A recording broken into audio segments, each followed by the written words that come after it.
Can you hear me?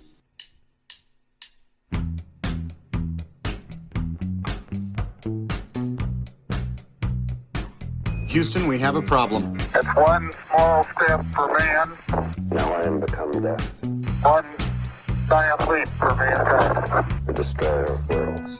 Eureka! Nos Bastidores da Ciência, um podcast da Molecular JE.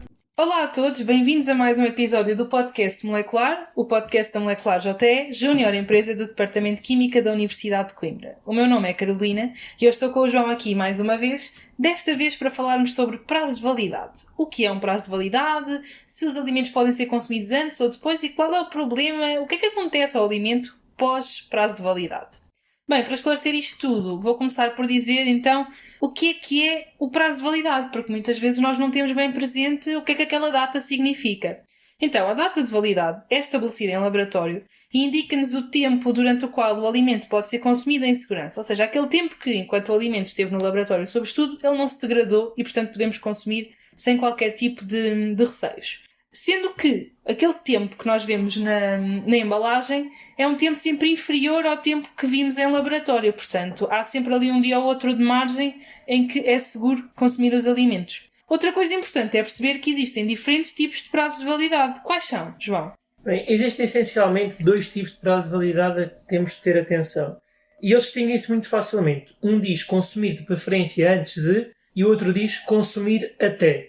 Esta distinção é bastante clara e é obrigatório vir nas embalagens. O primeiro, o que diz consumir de preferência antes de, é um tipo de prazo de validade que é mais aberto, digamos assim. E o que é que eu quero dizer com isto? Este prazo indica-nos a data de durabilidade, que, como tu disseste, foi testada em laboratório, e que é a data mínima aplicada a alimentos embalados, na qual não tem qualquer problema consumir esses alimentos. Nesta categoria inserem-se, por exemplo, o café, o pão, arroz, massas e alimentos do mesmo género. E, de forma básica e para simplificar, o que isto se traduz é que podemos, de certa forma, consumir esses alimentos com os devidos cuidados após passar o prazo de validade. Não tem qualquer problema para nós em termos de saúde. No entanto, esses alimentos vão perder a qualidade com que os adquirimos. Por exemplo, vão ficar mais moles ou perder sabor, etc. E daí então esse prazo de validade existir, não sendo, no entanto, prejudicial à nossa saúde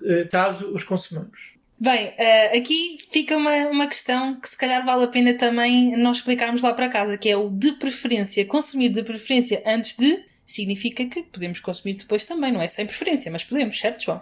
Exatamente. E é também bastante fácil de indicar. Há um pequeno truque para perceber quando é que podemos consumir ou até quando é que podemos consumir esses alimentos. Por exemplo, se a data indicada na embalagem indicar dia, mês e ano, estes alimentos podem ser consumidos até 3 meses após o prazo indicado. Se, por outro lado, indicar apenas mês e ano, os alimentos podem ser consumidos até após 18 meses do prazo indicado. Por fim, se indicar apenas o ano, os alimentos podem ser consumidos mesmo após os 18 meses indicados na embalagem. Portanto, tu há pouco referiste que havia dois tipos de prazo de validade. Este até vemos que é um conceito bastante soft, podemos consumir até bastante tempo depois. Então, e o outro prazo de validade? O outro prazo de validade é um bocadinho mais restrito. Indica-nos mesmo uma data limite até à qual é seguro consumir estes alimentos. E nesta categoria inserem-se, por exemplo, a carne, o peixe e, pegando no exemplo do peixe, é bastante fácil de perceber que o peixe está estragado até pelo cheiro, tem um odor assim estranho e que não é muito agradável e, obviamente, não vamos comer o peixe quando tem esse odor. Isto indica-nos que os alimentos não estão, de facto, em condições de serem consumidos e, quando foram testados em laboratório, para estabelecer então essas datas, percebeu-se que, de facto, não é seguro para o ser humano consumir até depois dessa data.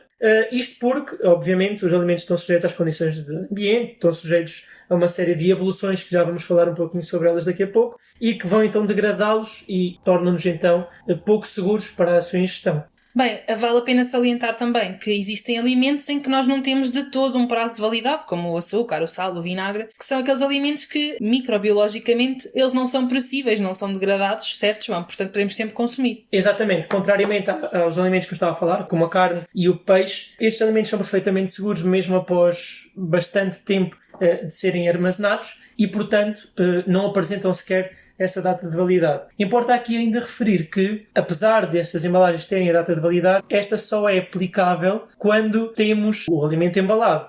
Ou seja, depois de o abrirmos, essa data já não é aplicável e temos de realizar então um conjunto de testes que estão disponíveis e que também são bastante práticos e fáceis de utilizar, que nos permitem perceber se os alimentos estão ou não em condições após estarem desembalados.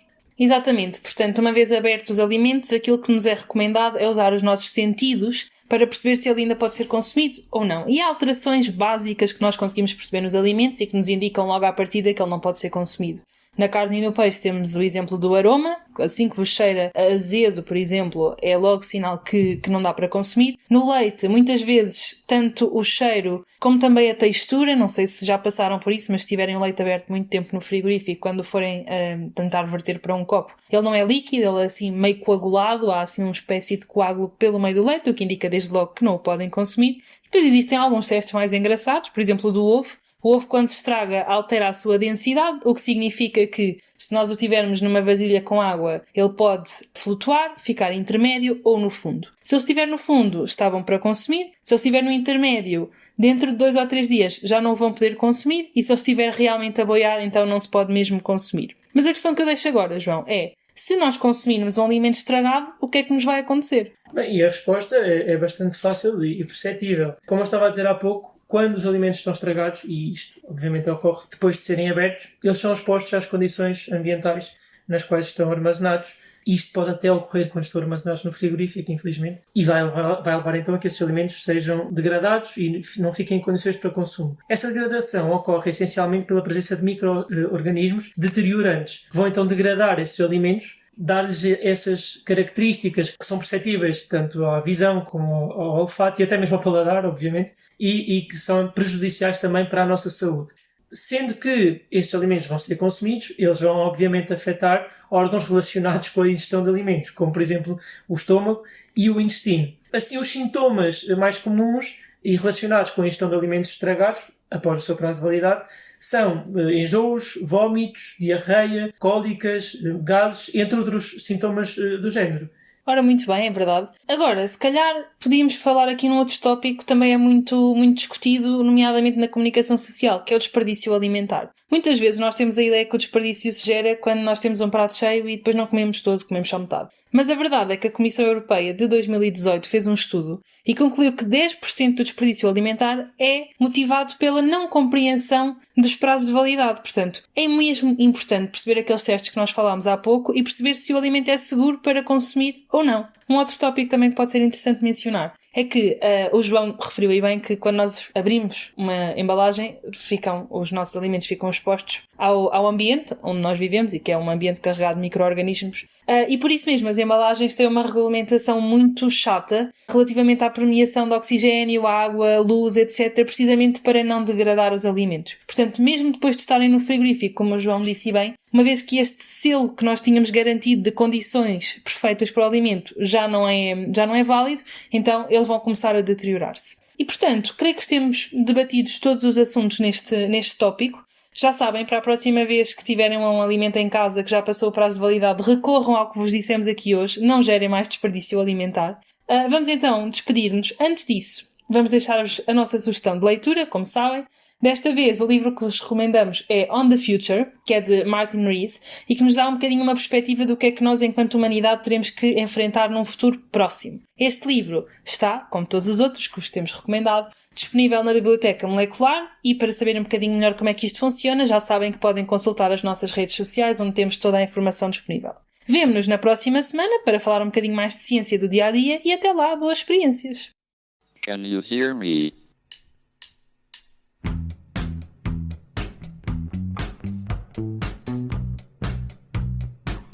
Houston, we have a problem. It's one small step for man, Now I am become death, one giant leap for mankind. the destroyer of worlds. Nos Bastidores da Ciência, um podcast da Molecular JE.